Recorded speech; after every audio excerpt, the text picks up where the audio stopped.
Hello everybody, Dokkan Assets here. This is a very impromptu figure news video, so I apologize if you can hear my fan blowing in the background, but we just got V-Jump leaks from this month's V-Jump magazine, and we actually have some pretty insane figure news that has just dropped out of nowhere. We have a brand new Mastered Ultra Instinct Goku. Now, this is not actually a re-release as I initially thought that it was, because of a little detail that I noticed on here. So we're going to talk about that in just 1 second.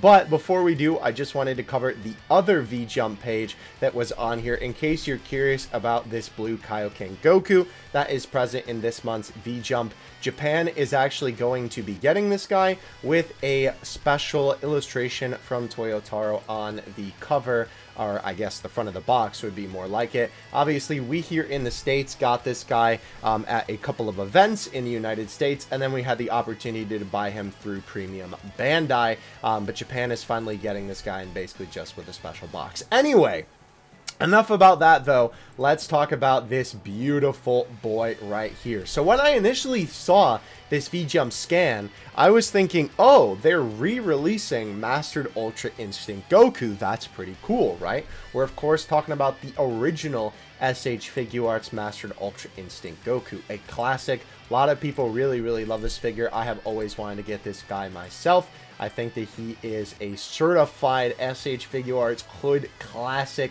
Definitely would love to cop this guy someday. He was around the $60 mark. I guess it would be a lot less nowadays in terms of the conversion rate, but obviously 55,000 yen. Oh my gosh, that'd be a lot more. 5,500 yen rather. And he was released in 2020. But this is not in fact the same figure. The main telltale sign here, will this make this full screen? I don't know if this is going to mess up my recording here. No, it won't, thankfully, actually.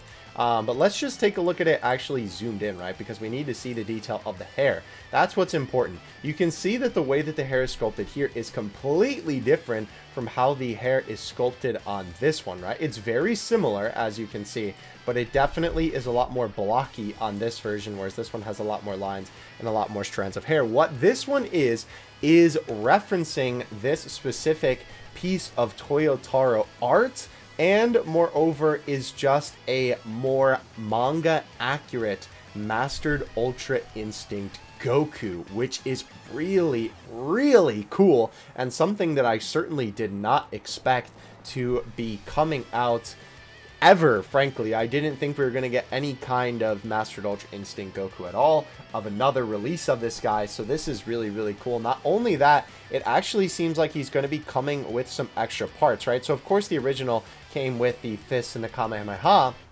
but as you can see here, this one is actually going to come with a head that basically has the hair blowing in the wind, which is really cool. Because obviously if we take a look at this guy, right, these are all the promotional images that show all the different face sculpts and whatnot, and of course technically all the different hair pieces, which I mean it's just one. Obviously he does not have that hair in the original version, which is an awesome addition to this figure. As well, if we scroll up to the top, you can see that it will also have this particular faceplate, which of course is reminiscent of this specific manga panel right here.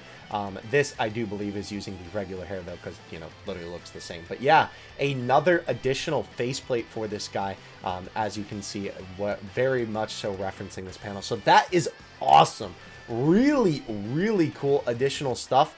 I do wonder, right, because as you can see here with these faceplates, this looks like basically a gritting teeth face and a yelling face. So it will have those two. It will have the default face and then the kind of breathing face, which for this figure, right, in reference to the original, this one had the default face, right? It had the screaming face. It had the gritting teeth face, right? And that was actually the only 3 faces present with this guy. Although this one might actually be different. I can't tell No, I think that one, yeah, that is a little bit different because it is basically like the eyes are cocked to the side, right? I don't have this figure, so unfortunately, like, I don't know it off the top of my head. But yeah, this is one more faceplate where it's basically like referencing, of course, that like huge scene in the anime where Goku's standing like this on Ultra Instinct. But basically, it's just the eyes to the side, whereas this one, the eyes are to the front, which, funny enough, this is also a huge scene. I mean, it's right when he goes Mastered Ultra Instinct for the first time. So I guess you could technically consider that the closed eye face on the new one will sort of be replacing this one. I mean, I'm assuming they're not going to include this one. Maybe they will, because obviously, you know, we don't have all of the details on this yet. As this is only a V-Jump scan, we do not have any other information on this guy at this time.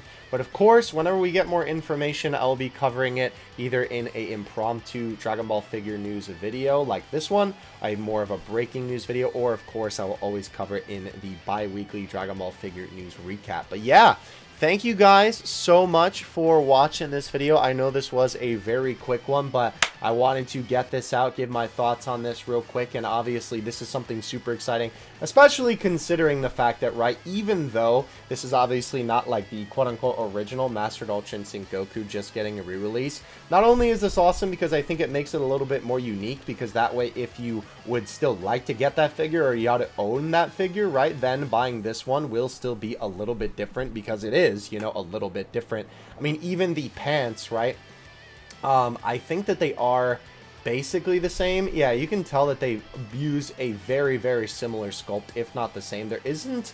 I can't tell if this rip is the same as this one in the pants. It's kind of hard to tell with the angle. It does really so look like, though, that they just use the same bottom half, which, I mean, that would make sense because it is basically the same figure with a different head.